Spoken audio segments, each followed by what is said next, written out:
Hello, I'm Mike Murphy, and welcome to USC Dornsife Center for the Political Future Election R&D Dialogue. We get paid by the number of words we jam into the title of our event. So today is what we call a payday because we got a good title for a good event. I'm here joined with my friend, professional adversary, but partner at the USC Center for the Political Future, Bob Shrum, the legendary Democratic consultant. And we're going to talk about everything that's going on in the election and take a few of your questions, because here we are, Bob, 40 days out, and every minute there's an earthquake. We obviously had the death of really a giant of American life, Supreme Court Justice Ruth Bader Ginsburg. I'm a conservative, but I can't help but admire who she is and what she did. That, of course, has triggered not only mourning, but a huge political fight to fill a Supreme Court vacancy, one of the highest level battles you can have in Washington, because it puts an imprint on the third branch of government, our judiciary in particular, the very important Supreme Court. So we'll get to that, but I wanted to start our discussion by talking a little bit about the state of the race and something that was published earlier today online. I tweeted it. I think you tweeted it because it's something we've talked about before. And I've been talking about this for years, so I'm so happy they did it. Our friend Charlie Cook at the Cook Political Report joined up with my erstwhile employers, NBC News, to create an interactive chart where you can look at the results of the 2016 election adjusted for the current demography of America. In other words, how the electorate has changed based on nothing else. I mean, on the thing, you can find it on NBC News or at the Cook Political Report online. You can adjust for turnout. You can do your own modeling. You can whittle away hours on this. But if you just simply adjust the American electorate based on the exit polls from 2016 to the electorate we have now based on the change in racial mixture between different voter groups, the change in age, you get a whole different outcome. Bob, you want to talk about it? Because I know we're both obsessed with this. Yeah, I mean, you have been saying for years, and I've been saying it too, and I don't know which of us said it first, but the Republican Party's in a demographic cul-de-sac, and that's what's really happened here. And when they do the adjustments, just purely on the basis of demography, without taking account of any of the issues, any of what's happened with Trump, any of the stuff about COVID, anything else, just holding everything else neutral, Biden would end up with 307 electoral votes. That is, if the 2016 electorate looked exactly like the 2020 electorate adjusted for the changes in race, sex, college education, et cetera. I think those are pretty important. I think that's a pretty important piece of data. The other thing that struck me this morning was the New York Times has been doing a series of state-by-state polls. And they did 3 states where Trump should be in really good shape this morning. And in Iowa, they have Biden ahead by 3. If Biden wins Iowa, I mean, that's, we know where the election's going. Georgia is tied, and Texas, which Trump won by 9 or 10 last time, he's ahead by 3. He's within the margin of error. So I think the other piece of data that was fascinating to me was there was a new Pennsylvania poll that came out, which shows Trump behind by 6, Biden 6 ahead. But the really interesting thing was the internals. On every issue like handling race relations, law enforcement, handling COVID, et cetera, Biden was ahead. Trump was ahead on 1, the economy. Right. He was ahead by 2 points. Months ago, that would have been a much bigger advantage and was what the Trump campaign hoped they could ride to victory. Yeah, that Pennsylvania poll is exactly the kind of thing the Biden campaign is hoping for, because it shows Trump's advantage on the economy. Still, in many voters' minds, the most important issue has been beat to a draw. Now, in other states, the advantage is higher, 6 to 8 points, but that's an encouraging poll for Biden. Now, on the demographic issue, just to hit that one more time, what that means is if Trump has the same share of vote among white voters, African-American voters, Latino voters that he got on election day in 2016 per the exit polls, the size of those groups, not the voter share, just the size of how many participate, being held constant except for demographic change, Biden wins all those states that Trump narrowly won to have an upset win in the Electoral College and thus the presidency: Michigan, Wisconsin, and Pennsylvania. He'd also win Florida, and I think Arizona's like really close. So, you know, if you're Joe Biden, it's a fun day because you get to bring all your campaign people on the Zoom and say, all right, you knuckleheads, if nothing changes, I've won. So don't blow this thing. Nowhere to go but down. You know, in fact, nobody gets a raise unless I do better than that, because it's already demographically way tilting my way. So that must be a morale booster to the Biden campaign today. And I agree on Iowa. You know, it's interesting. The Democrats are always obsessed on trying to win Texas. And because of demographic change, it may happen one day. It's not impossible for it to happen in this election. But what the Republicans are all worried about, they're not too worried about Texas. They think the Supreme Court fight that we're about to talk to helps them there. But they're very worried about Ohio. And it's the same thing. If Biden is in a point where he's at a point in the campaign where he is a couple points ahead in Ohio, that means he's definitely winning Michigan, means he's definitely winning Wisconsin. And, you know, the Des Moines Register poll, which is a highly respected poll, shows him tied in Iowa. This poll shows him slightly ahead. But either one, to be doing that good in there means he probably is ahead 2 or 3 in Ohio. And it's kind of funny. We're a little bit back to the future where Ohio, which used to be the big swing state in the 90s, and Florida, which used to be everything, are back. Ohio's in play, and Florida is back, in my view, at least, as the most important state, because if Biden can win there and he's narrowly ahead in the average of polls, about 2 points, I've seen private polling a little bit better, but if Biden pulls off Florida, it is so important because, one, no Republican, as Bob has heard me say 100 times, has won the presidency without winning Florida in 96 years, goes back to 1924. And second, Florida counts their absentee ballots, and they are a savvy state at absentee ballots. They've done it before. They're used to large numbers. It's a heavy absentee state, so nothing new. But they count them in real time. Mike, don't they count the ballots as they come in? Yes, and that's the key point, because on election night or noon the next day in Florida, unless it's a real super tight, you know, 50-vote deal, we're going to know with no ambiguity who won Florida. And that sets a real setup for some of the questions that might be as they count absentees that are counted, you know, later in some of the other states where the president could, and he's sure sending this hint, make a little trouble about, I don't believe the count, it's all fraud. If Florida goes down, we're no fast. If it goes for Biden, then Trump is really in a bad situation, and they'll take a lot of the energy out of the mischief he may make. So here we are, Ohio and Florida. Yeah, you know, what do you make of the fact that some Republicans, including Mitch McConnell, and the leader, of course, was Mitt Romney, went after what the president said yesterday, that he wasn't going to concede, you know, he wasn't going to have a normal, peaceful transition because all of the absentee ballots are frauds. And you have people like McConnell coming out saying, look, we're going to know who won the election and we're going to have a peaceful transition. There's an article in The Atlantic which raises all of the scenarios by which Trump could try to do this. But if he lacks the support of people in his own party to do this, it seems to me it's almost impossible. Do you think those folks will stick by what they're saying? Or, I do. Yeah. I do. There's a limit even to them. They've had plenty of occasions to disappoint. It's one of the reasons that I'm part of the never Trump world, where we're renting, not buying Democrat this year for Joe Biden to stop Donald Trump because he's a threat to the rule of law and a madman. But the grownups will show up. And you of course, you saw it from Mitt Romney. You're seeing a bit of it from Mitch McConnell now. Others, Liz Cheney was terrific. You know, you're seeing the people who have some idea about the Constitution showing up. Now, I will say quickly that the Trump, as horrible as the Trump comments were, because they were a window into his empty soul and the fact he has no idea what a president's supposed to do, I think some of it was Trump kind of vamping his drunk uncle routine. I don't think he was calculating sending a message about ignoring the ignoring the election and playing to every paranoia about bad behavior.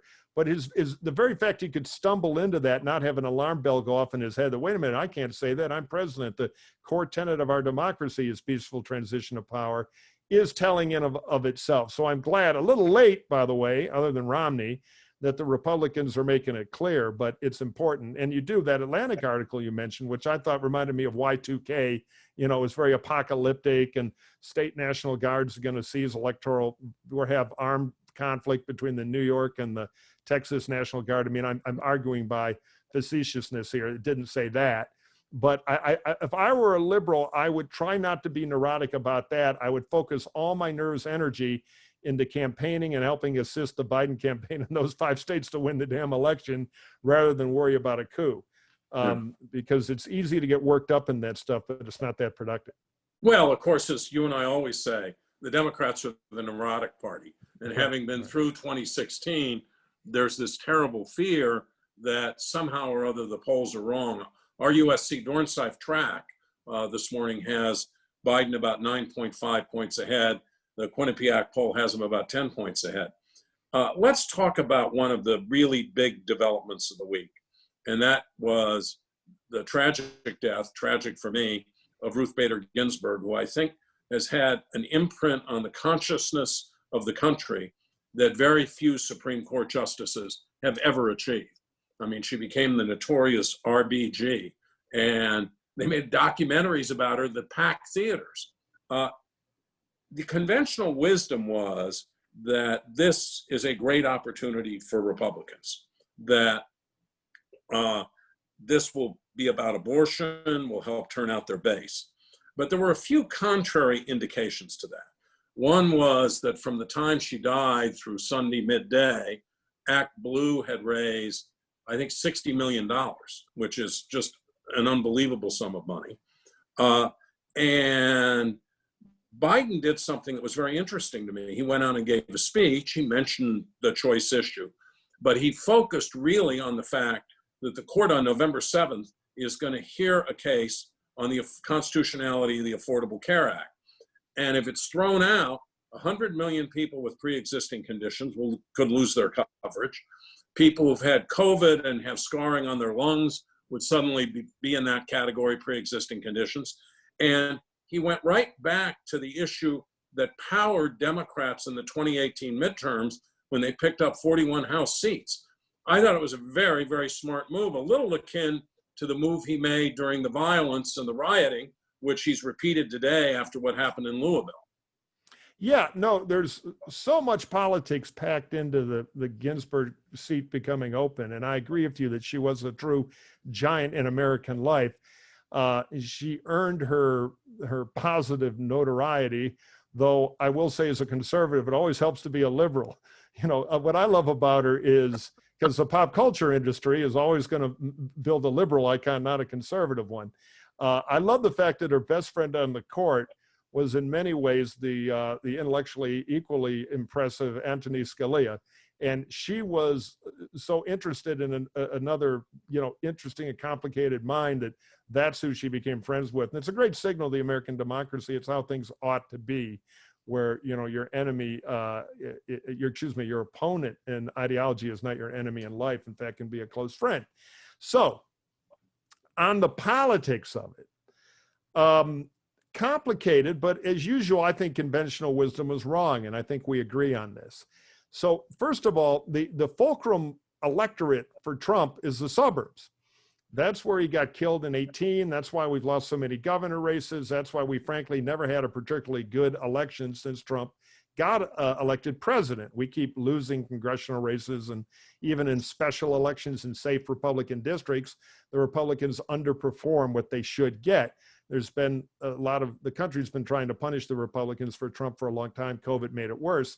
Now we have a big Supreme Court fight. Now, there's one debate about how dare they try to shove it in late and all that. I'm going to leave that aside. I think there are plenty of problems there that can be condemned. But in the raw politics of it, if Donald Trump's key path to getting his campaign back to striking distance to win is to win back the suburbs, a huge fight over abortion rights will not help him, because the problem in the suburbs for him is college-educated white women, many of whom are independent voters or what we call soft suburban Republicans. So this fight does not help him there. It does energize the Republican base, but the base that likes Trump is already energized. Moving Alabama from 63 to 65% does not change the Electoral College. Trump is going to be on kind of the reverse side of the leverage that Hillary Clinton had, where she did a great job running California up, but it didn't win her any votes in the Detroit or Milwaukee suburbs to win the states that actually drive the Electoral College. So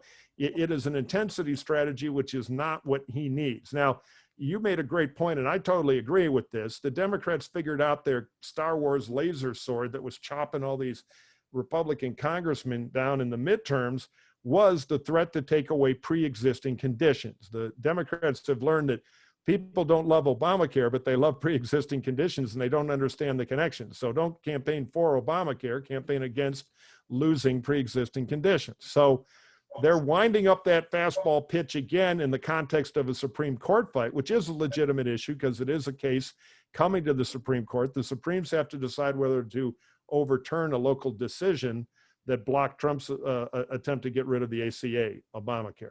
So how do those politics work? Well, if Biden's got two goals, I think. One is 40 days out, Biden's ahead. He's ahead in all the places that count, albeit some narrowly. So what does Biden have to do? Every day that he can rag the puck, as they say in Canada, and have nothing happen, it's a great day for Biden. So now Biden has a tool to go on the offense and deny Trump a topic that could hurt Biden and talk about losing pre-existing conditions. That's why President Trump today is giving a speech on healthcare. He might be doing it right now, I think, as we record this or soon. And my guess is he's going to say, with the magic of an executive order, I hereby forbid anybody to take away pre-existing conditions, which is kind of a canard, but they're trying to build some shield against what is going to be coming on ads and press and everywhere else. So I think the politics of this thing, this Supreme Court fight, net work a lot better for Biden. There are some Republican states where you can make an argument that an energized pro-life movement over a Supreme Court nomination could be good for the Republicans, particularly Iowa, of Joni Ernst, who's in real trouble. But it's not a home run anywhere in any state in play. So yeah, I'd rather be Biden. And I think when you do the pre-existing conditions argument and you connect it to the Supreme Court nomination, you're going to get some of the non-college educated white women who tend to be for Trump. They're going to start worrying. Yeah, it's a good issue for them. They really, they really worry about healthcare, and COVID just raises the stakes here. I want to talk about debates, but first I want to touch on COVID. One of the things that fascinates me is that, and you're the one who told me this, that in some focus groups, like 3 weeks ago, 4 weeks ago, COVID was kind of fading as an issue, and it's second on the list of issues in our poll. But Donald Trump insists on bringing it up over and over and over again, and said the other day, well, it's no big deal. It only kills old people. And then he also said it doesn't affect anybody. So I think what he's doing is getting in the way of his own message, and which they would prefer to focus on the economy and law and order, although Biden's done a very good job on law and order. Why does he do this? Well, I don't think there's any strategy there. I think he works on instinct. Cable TV provokes him, and he reacts to it. And, most, as we both said before, most governors have actually done well politically during this crisis because people tend to look to the local governor to be a leader, and the ones who've been smart enough to support public health and act in a mature and sober way have seen their poll numbers go up. It's been the opposite with Trump because he's done the opposite. I don't think he can give it up. What we see in those focus groups is among swing voters, and this is one mistaken tone I think some of the Democratic groups are making. They do not blame Trump for COVID as much as like an Anderson Cooper would every night on TV. Their opinion, and remember in politics, perception is reality for voters, and their perception is that COVID could have happened to any president. Trump didn't cause it. It's not entirely his fault. Now, you can get into a debate with them about how incompetent his response has been, but they give him a little more slack. And so they get very twitchy. And I sat through 7 focus groups in Florida of undecided voters, and they don't like the idea that the death toll is Trump's fault. That actually helps Trump a little. And I think the Democrats have to watch their tone. Trump is doing himself a lot of other damage on COVID. So just staying out of his way, kind of the point you made, works. And finally, I had one more point on the Supreme Court. I just want to, on the politics of it. There is one tactical thing. The one group in Florida that Trump has improved his standing with in a meaningful way is Cuban Americans and other Hispanics in the Miami media market in Broward and Dade counties. If Trump were to nominate Barbara LaGoya, one of the shortlist contenders for the Supreme Court, and we get a bunch of televised hearings of Democrats being really tough to a very popular Cuban American judge from Miami, this will not help solve a political problem Joe Biden has, which is the main thing keeping Florida a tight race for him. I think Donald Trump, with his never-ending complexity and studious nature of studying, legal precedent to pick a nominee, probably figures, I'll take the one from Miami for the politics of it. The Republican establishment is more comfortable with Amy Coney Barrett, who they know and was kind of runner-up to Brett Kavanaugh. So Mitch McConnell's pushing her hard, but it'll be interesting to see where Trump lands on that, because there's an argument the better political move is Judge LaGoya of Florida. But I think another thing Trump wouldn't mind is that fight, purely to take attention off COVID, because as you say, Trump can't do it himself. Every time he has an opportunity, he pushes the campaign back there. When I think a Cuban American judge versus Kamala Harris, and let's talk about the economy, because that's the issue, would be the smartest move for Trump. I just doubt he has the discipline to get there. And I'm not sure McConnell will let him, because he seems to be very locked in, at least from the leaks we're reading, into Amy Coney Barrett, who could be a little more controversial, very telegenic, good presenter, but she has some positions that I think the Democrats will be shameless in pounding on.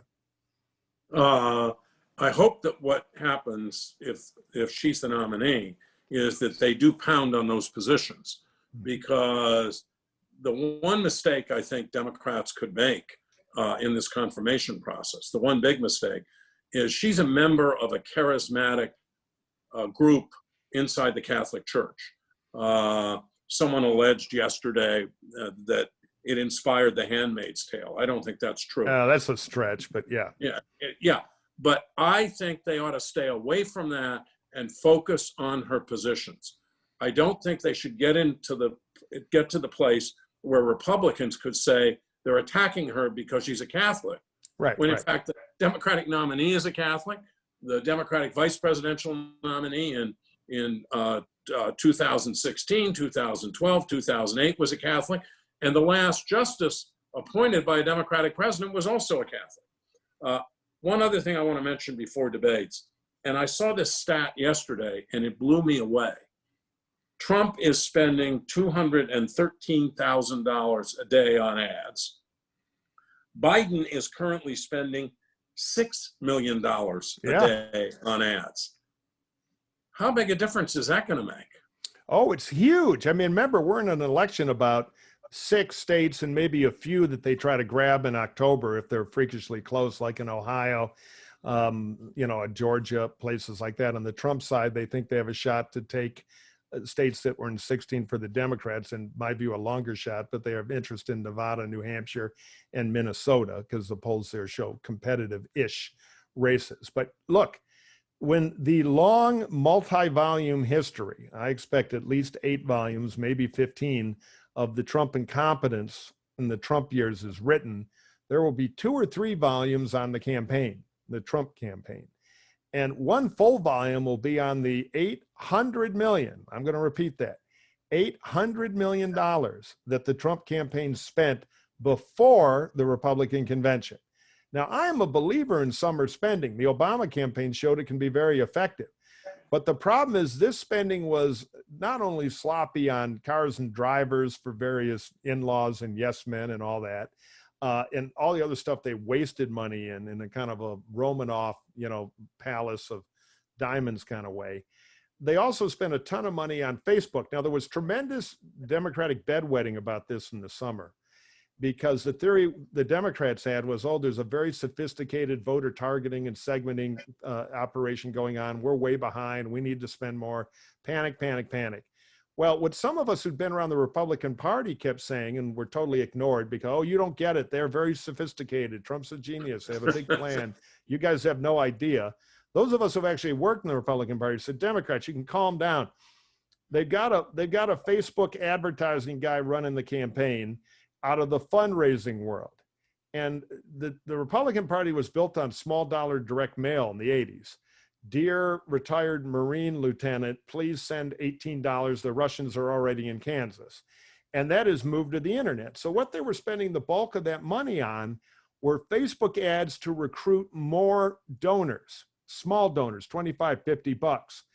And it becomes a feedback circle. You spend 20 to raise 25 and you get more donors. The problem with that is the people who are most likely to donate to you while they vote for you tend to be base voters.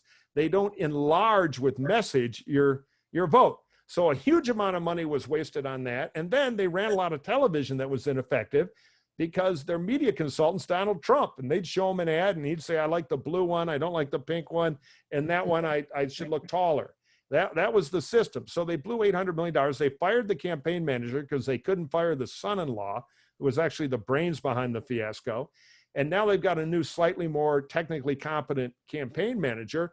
But as you say, and I apologize for the long windup here, they got a cash problem now. They went from having a huge lead. The other bedwetting in the summer was Joe Biden can't raise any money. And now Biden is beating him on the air. It's, 12-1. And then you got the other groups, like we just spent $4 million in Tampa and a few other target things in Florida at Republican voters against Trump. You've got several other groups. You got Mayor Bloomberg in Florida with $100 million. So Biden has the megaphone advantage now on the candidate side. Trump still has it on the president's side. But half the time Trump uses the megaphone to, talk about not leaving office after he loses the election or drink Clorox, so he doesn't use the megaphone very well. It's been a real lucky break for Biden as, again, he tries to rag the puck. And now Biden has the muscle to push this pre-existing condition thing to define the Supreme Court that way and eat up 20 of the next 40 days, denying Trump much offense. Let's talk about the debates, because I think they're going to be a critical piece of this. They're not always critical, by the way.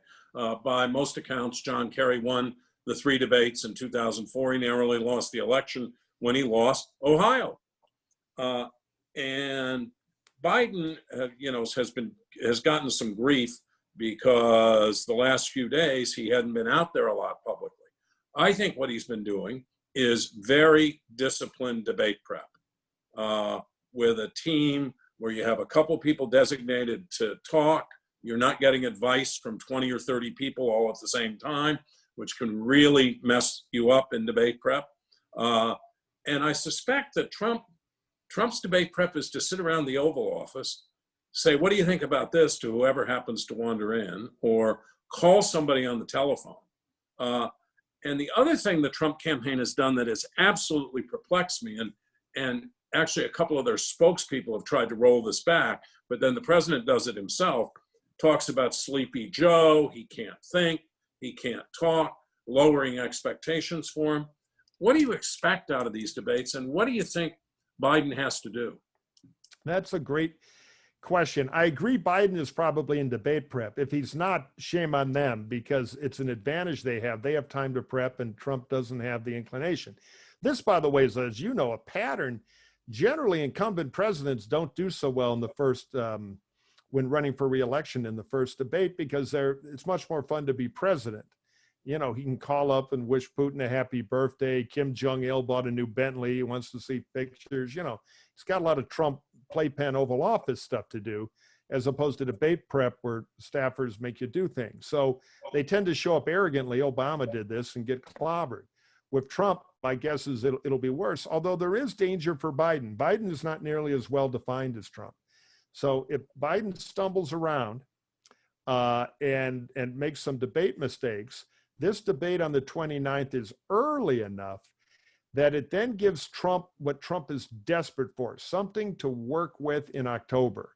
to be able to launch an offense, to move the debate away from fire me, I'm crazy, to, hey, there's some problems with Biden too. That's Trump's dream. And the debate is hopefully, from Trump's point of view, a way to get into that with a bad performance. Now, if Biden is crisp and strong, he'll wipe out the Sleepy Joe thing. Trump has totally set that up like a T-ball to be knocked way out of the field.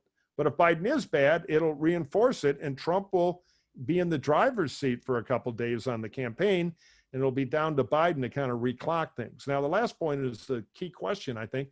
How do you debate Donald Trump? It's like my old friend and Trump supporter, Dennis Miller, the comedian, used to say, it's like playing checkers with Charlie Manson. He makes a couple of pretty good moves. You're thinking not bad. And then he tries to kill you with one of the pieces. So, with Trump, the normal rules of, well, that fact is wrong. Actually, you voted. All the normal stuff doesn't work, because Trump will just howl like a banshee and switch onto an insult about his son or something. So it's much more a debate about tone and strength. And I believe the first 10 minutes of taking some control by having some quick jabs at Trump to put him on the defensive. And they've been telegraphing this, that Trump's a trust fund baby, Biden's self-made, that Trump doesn't tell the truth. So I think if Biden can put him back on his heels where it gets surly Donald and defensive Donald, which will be great for Biden. But if Trump can get under Biden's skin and get that Irish temper going, Trump could score a little. So Biden's got to wrestle with the pig. As the old joke goes, you don't want to, because you both get dirty and the pig likes it. But Biden's got to have some pig handling techniques here that are unlike any debate he's ever had in his life. Yeah, I think there are ways to do it. I think in the debate prep, they're doing everything they can to get him to lose his temper, so he'll learn not to lose his temper and will be restrained. And I also think if Trump does something like attack his son Beau, say, he wasn't really in combat, and and all that. And I'm sorry he's dead, but he wasn't really in combat. I think that could backfire very badly on Trump. And I could see Trump doing something like that. Oh, yeah. I've been predicting that particular line of attack. And it's all down to Biden if he can control his temper, but harness some of his obvious love for his son and his passion to go back at Trump and, remind the only beach Trump ever landed on was Studio 54. Captain Bone Spurs. It's not a mistake 500 military leaders, including some of Trump's own uniformed military from the Joint Chiefs, came out and endorsed Joe Biden today. You can call Trump a traitor adjacent president. So for Biden, it's all offense, very little defense, I think, is the key. Yeah. And Reagan, the right tone. Reagan did this brilliantly in his 1980 debate with Carter. And I don't want to compare Jimmy Carter and Donald Trump in any other respect. But Carter went in there, and his strategic necessity, he thought, was to say, Reagan's a warmonger. Reagan is an enemy of Social Security and Medicare. Reagan's an enemy of non-proliferation agreements. He's just too dangerous to be president. And Reagan did a very good job on the warmonger stuff all through the debate. And then when he got attacked on Medicare, and actually the attack was kind of accurate, that he hadn't been for Medicare, Reagan did that famous "there you go again" line, right, which wasn't just about Medicare. It, in essence, said, all the things you're saying about me in this debate are wrong. Biden's going to need some equivalent of that, I think, instead of chasing Trump around saying, you lied, you lied, you lied, you lied, you lied. I think he can do it a number of times, but it's got to be almost something like, all you have is lies. It can't answer every specific lie. He can't become the grand fact checker. I agree. Fact checking means nothing to Trump. It's like a squirt gun against him. Right. It is amazing. Someone pointed out to me that in 2000, in the first debate, when Al Gore said he went to a forest fire disaster with James Lee Witt, the head of FEMA, and it turned out he'd gone with James Lee Witt's deputy, Gore got hung out to dry for an inaccuracy and exaggeration. That's small ball stuff compared to what we're seeing now. But I think we ought to turn this over to our audience and let them ask some questions. All righty, let's do that. I'm going to check the old chat room here to see, Erica, if you could put any questions up here that come in. You can use your chat function to ask questions. Any, Bob likes to talk about small engine repair and professional volleyball, so we'll take those too. All right, so here we go. They're pouring in. They're pouring in. But before, because now you're all so fascinated with the questions, I'm going to do a quick, I've learned this from podcasting, a quick little teaser ad. If you want to support USC and the Center for Political Future by joining our center leadership, let me try that again, take two. If you want to help us at the USC Center for the Political Future, where particularly now in COVID, we're doing a lot of these online events and programming, but we do a whole bunch from our Dornsife poll to zillions of student internships.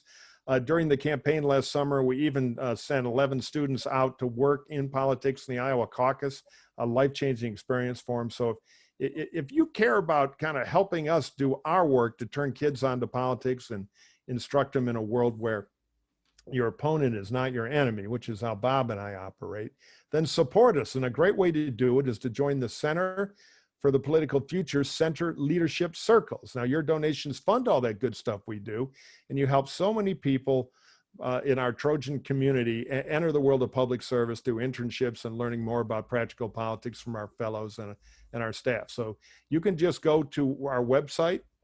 You can check out our Twitter feed. They're easy to find, and you can learn all about it. We'd love to have you in the Center Leadership Circle. And by the way, part of that is we do secret briefings on our poll and secret briefings from Bob and I, so you get an up-to-date report on what's going on in the campaign. All right, so question time. This is from Anonymous. Uh-oh, somebody wants to be in the cabinet. I think Anonymous might be my favorite governor, Gina Raimondo. Is there any value for Biden to announce some of his key cabinet positions as we get closer to November 3rd? I would say no, but to show the diversity in talent and leadership he'd bring to his cabinet. Thanks for these conversations. Really enjoy them. Oh, and this question is from Susan Segal. Sorry about that, Susan. Bob, what do you think about announcing a cabinet now? Absolutely not, because what you do is you give Trump and the Trump campaign lots of other targets to shoot at. You'll have a kind of vetting process where they'll attack somebody because they once said something. There's no way Biden can vet all these people at this point. So this is an idea that comes up periodically. In theory, I think it's not a bad idea. In practice, I think it's an idea that could backfire too easily. Yeah, I'm totally with you. The problem is it becomes a way for the press to make the campaign about, oh, it turns out that Bob Shrum, did this thing in 1983, and then we have silly stories for 3 days. So right now, if you're Biden, you're landing a big 747 in clear weather. You don't want to take any risks. You want to keep your foot on Trump's throat and just execute that every day. Now, I have said for a while, and I think the Biden campaign could still do it. I wish they would have. If they could knock this economy thing down a few more points, it would be good, because the perception of being stronger in the economy is the one filament that's holding up the Trump spider in some of these closer states like Florida and Arizona and North Carolina. So I think Biden ought to announce an economic recovery team of proven names, pre-vetted names, to show he's really got the A-team to go to work the minute the Trump circus leaves town. The Tim Geithners, the Bob Rubins, the Warren Buffetts, really respected people, balanced for diversity. Gina Raimondo, she'd be very good, best governor in America on the Democratic side. For those of you who don't know, Mike was promoting Gina Raimondo for vice president relentlessly for month after month after month. Even Gina wasn't, but she would have been much better than Kamala Harris. Check out Hacks on Tap to hear why. Anyway, point is, a surrogate operation like that to close the race on would be a good idea. But on the cabinet, I'm totally with Bob. All right, here is a question from Diane Wallace. Really enjoying the conversation. Thank you, Diane. Are either of you or both of you concerned that climate change is not a topic of the debates? Bob? I think it will come up, not in the first debate, but unless Biden brings it up, and he very well may, in the context of COVID, their records. One of the Wallace topics, the record of the two candidates, means they can talk about anything. And so he could do it there. But I have no doubt that it will come up in one of the other debates. But here's what's happened with climate, despite the hurricanes, despite the fires out here. there's only so much room at the top of people's attention span. And when you have COVID, when you have the racial divisions in the country, when you have the riots, which, as I said earlier, I think that issue which Trump thought was going to be a magic bullet for him hasn't been, because it's been handled very well by Biden. And then you have the Supreme Court nominee, and you have the economic effects of COVID. There's just not a lot of room at the top of the list for people to be focused on climate change. But I have no doubt that it will come up in the subsequent presidential debates if it doesn't in the first one. The first debate is really critical. Yeah. I mean, that's where if Biden performs the way he performed against Bernie Sanders, as Mike said earlier in the last primary debate, as Mike said earlier, that whole Sleepy Joe issue is gone. Right. No, I totally agree. Now, on climate change, Bob is right. It's not a top of mind issue, but it's important. It's important to Biden's voters. He will mention it. And he'll try to draw a contrast between he believes in science and Trump does not. Ask anybody who's even worked in the White House on COVID. That said, you got to be a little careful with climate change closing an election, because the metal bending states do not see the climate change issue quite the way my Prius driving and Tesla loving friends in Los Angeles do. So you don't want to scare somebody who's bending metal north of Detroit, Macomb County. Does not think they've got a future as a eco-friendly puppeteer after being retrained for the new green economy. So there's danger there. Biden ought to stay generic. He's got a plan he can talk about, but keep his foot on Trump's throat on issues that don't give Trump an ability to mount an offense in the Great Lakes. Okay, let's see. Here's a question. The latest Daybreak poll showed the Supreme Court lower down the list of issues of top importance to voters. Do you anticipate its importance will look different in the next iteration, given the death of RBG? We talked about this a little bit, but Bob, what do you think? You think it's moving up this week or not? I think it will move up. We're doing two different kinds of polls. One is a daily tracking poll, and the other are some individual polls focused on the impact of issues on the race. And when the next one of those comes out, I think the Supreme Court will naturally move up people's attention span and their priorities, because it's going to be a huge story. Yeah, no, I think so. Part of it is the Supreme Court is kind of what you see in it. Some people don't like the process of ramming it through late. Other people are worried about the life issue. Other people are worried about, and Biden will try to grow this pie, how it could affect their health insurance and pre-existing conditions. Other constitutional conservatives are worried about dangerous progressives on the march, and can the court kind of slow it down as they see the House and Senate potentially moving to the left with the Democrats. So, it's kind of what it is as an issue is a little bit in the eye of the beholder. I do think one thing I would caution people, every day on cable television, there's a lot of hysterical ranting and raving, because in their business model, they have to cover every day like it's the biggest day of the campaign. Breaking news. Yeah, everything's a siren. Yeah, exactly. Biden today dropped chopsticks at an event, embarrassing his host. Breaking news. So you got to be careful. I joke around. Remember the Woodward book lit cable TV on fire. And the Woodward book's important. It tells us a lot of horrible things. It's important for history. But in my hometown of Detroit, Woodward is a big avenue where they do the classic car races. So sometimes the stuff, if you've got wallpaper of MSNBC, of my beloved NBC News, or CNN or Fox, I know a couple of you are watching, whatever your preferred entertainment news channel, and I'm all for all of it, careful about what they're obsessing on every day, because often out in the real world of swing voters, it's not nearly that hysterical about the twists and turns of the daily campaign. So you can be misdirected a little bit, and a lot of the Supreme Court coverage coming forward will be part of that. Okay, here we go. I was waiting for this question.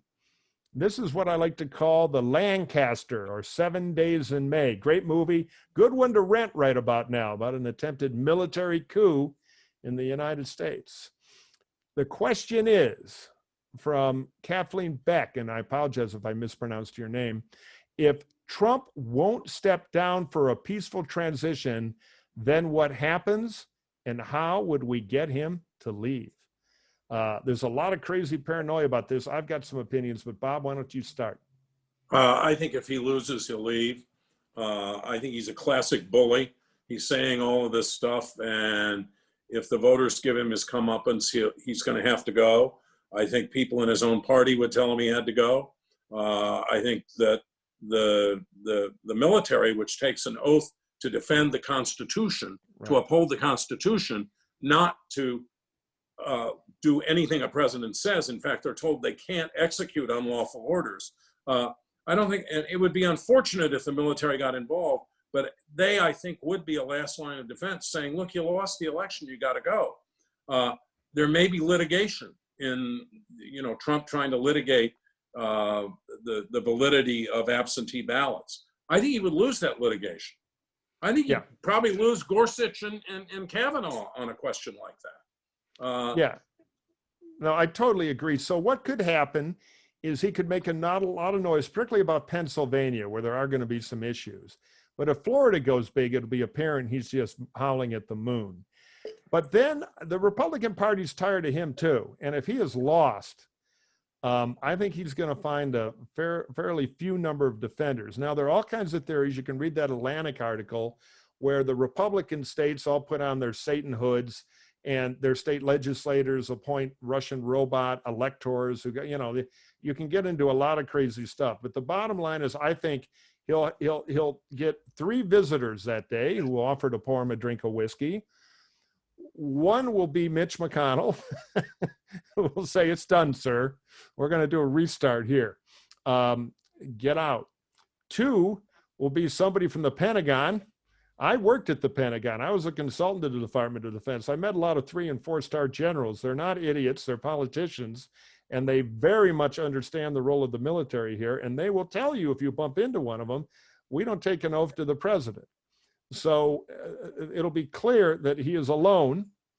And the 3rd visitor will be a lawyer representing the Southern District of New York, which is looking at him on federal tax evasion charges. And they might make the Nixon deal, which is, Donald, why don't you go out the back door and have a good cry? We got a new president to send in here. We have a little steam cleaning to do too of the room.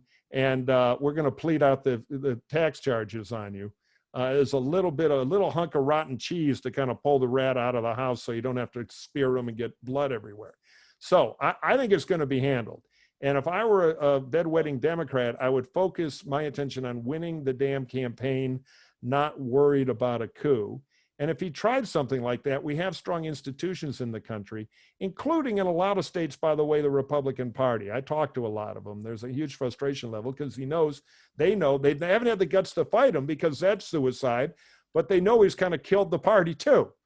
So worth watching, worth keeping an eye on Barr, worth trying to find a fix in Pennsylvania, but not nearly the paranoia festival that is fun for the Atlantic and hyperactive internet journalists. Let me add 2 sentences to that. One of the scenarios in the Atlantic article is that in states like Pennsylvania, the legislature would just ignore who the voters voted for, and they would appoint a slate of Trump electors. Most politicians actually believe in their own self-preservation. Yes. And if you did that, and you engaged in that, you were part of that, the next time you had to face the voters, you might as well not run. And so I don't think they do it. Yeah, and what a lot of these guys do, and women, if you're a state rep in Pennsylvania or Michigan or whatever, you're out there and you're spending half your time explaining to the Farm Bureau that he's wrong on soybeans, but he's doing okay in China. The phrase you've said the most in your campaign is, I sure wish he'd stop tweeting. You're spending half your time apologizing for the guy.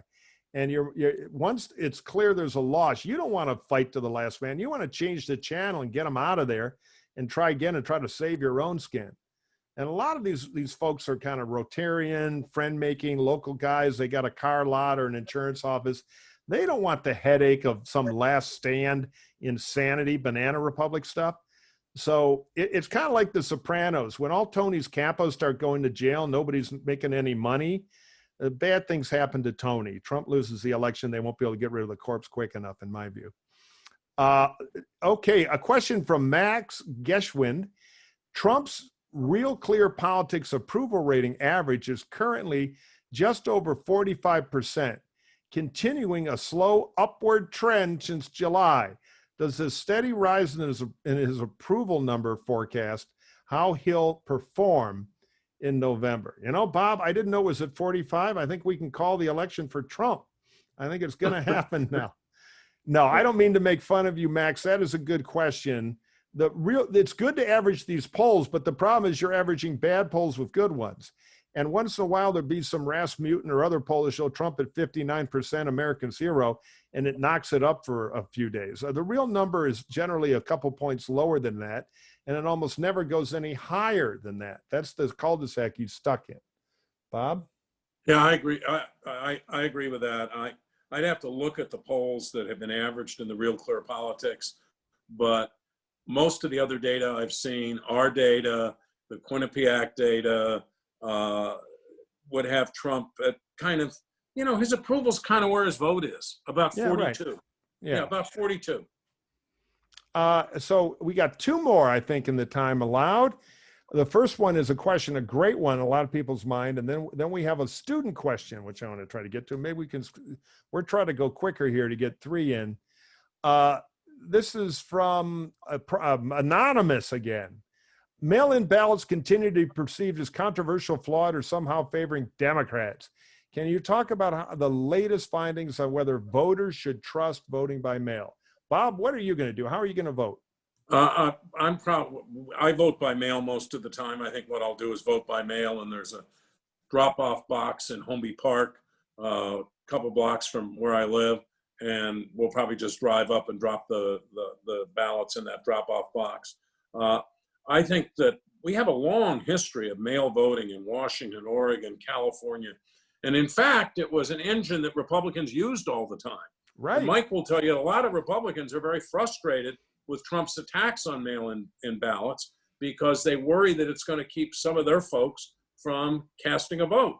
They're not going to decide to go out and risk COVID in order to vote, but they're not going to trust mail-in ballots. The only danger with mail-in ballots, frankly, is that too many of them may get thrown out because somebody thinks a signature doesn't exactly match the signature that's on file.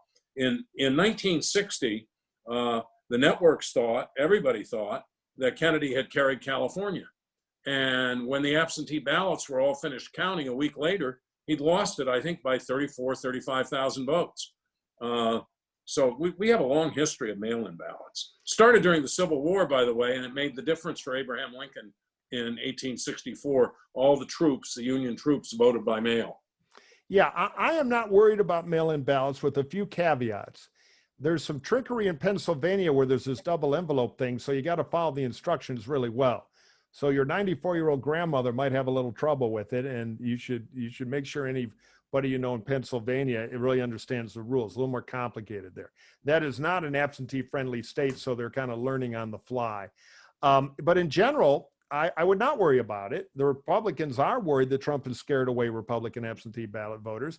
The mail system, though, the U.S. mail does have some problems. They're systemic. They've been building for years. If I were going to vote absentee, and I am in California, I would not hold my ballot forever. I'd try to get it in a little early, and you can always go, like Bob said, you can go drop it off at polling places. But generally, I don't think you have to be that worried about your absentee ballot. Just mail it a little early this year would be my advice. And there's, with COVID precautions, you can vote. Vote in the middle of the day when not a lot of people are there. And many states, go to your Secretary of State website, has early voting where the polling places are open for 2 weeks and almost nobody's ever there. If you time it right, you can go vote in person there. So I'm not too worried about that. All right, our final mega question here from our student LaPaula Parker. What is your opinion on how Trump and Biden handled the BLM movement and the protests that followed as a result? Do you think that this will play an important part in the debates? Bob? Trump wanted it to become the central issue for a while. He wanted to run against Black Lives Matter, conflate peaceful protests with rioters. and alleged that that Biden was all in favor of the rioters, was soft on the violence. Biden went out to Pittsburgh, gave a very good speech about this, where he condemned the rioters, said they ought to be prosecuted, but also stood up for criminal justice reform. They then spent $45 million on an ad all across the country, laying that position out, making sure that people understood it. This has left Trump in the position for a while of trying to run on an issue where he doesn't lead internally when you ask in polling. And I think he's way behind on can he heal the country. And the way he acts every day, I think, makes that worse. But he's even behind on handling criminal justice and policing, not by as much. And I think that, you generally don't win by debating an issue or running on an issue where you're behind.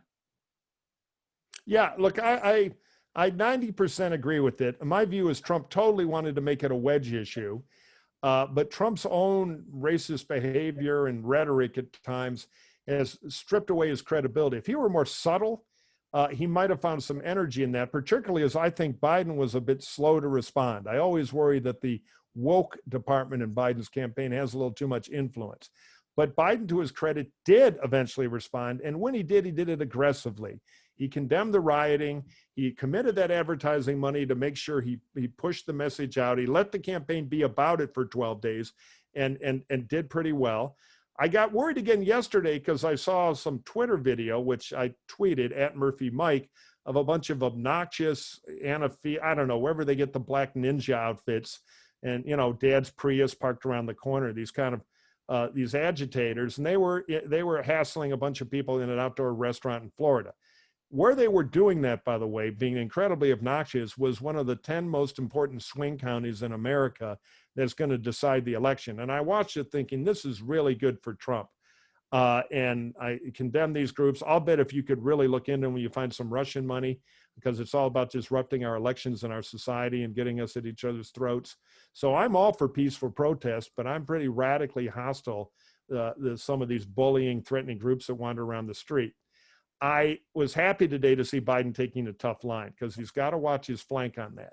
The other thing that I think is surprising and hurting Trump and working for Biden is the argument the Biden campaign has adroitly made, and we're echoing it in our rvat.org television in Florida, including in that county where this is happening, that with Biden, we get back to normal. America's one team again. The cities aren't on fire, because Trump is the arsonist fireman who creates the problem and then wants to get paid to put it out. So this whole idea that Biden's arguing, let's unify the country, get the economy going, beat COVID together, and kind of like not live in this Trump nightmare we're in, is incredibly appealing to independent and swing voters. We've tested it. And I think Biden, you saw it in his speech a few days ago, he understands that his campaign does. And so all this disorder that Trump was hoping would create kind of we need Trump to go put the National Guard on the streets, has instead gotten people even more tired with Trump, which has really given the month of September to Joe. And now Biden's in a good position with 40 days out. So I think Biden has handled it adroitly, but he's got to watch that flank, because that is a great way to let Trump get back alive if Biden doesn't continue to have the resilient response to it. Well, Bob, any final words before we wrap it up here? No, we'll be back soon. We'll be back after the debate to talk about what happened. Thank you all for being here. And thank you for those questions. They were terrific. And I wanted to make sure that we left more time for them today. And we did. That was a very good idea. Remember, you can follow us on Twitter at USC Future, or you can just Google, frankly, and find our website at USC Center for the Political Future, and see all the programming we do. There's a ton there. Keep up with our tracking poll every day. Impress your friends, and consider joining our Center Leadership Council to help us do what we do. So until our next R&D election, R&D dialogue, on behalf of my partner in crime, Bob Shrum, and I, thank you for joining us.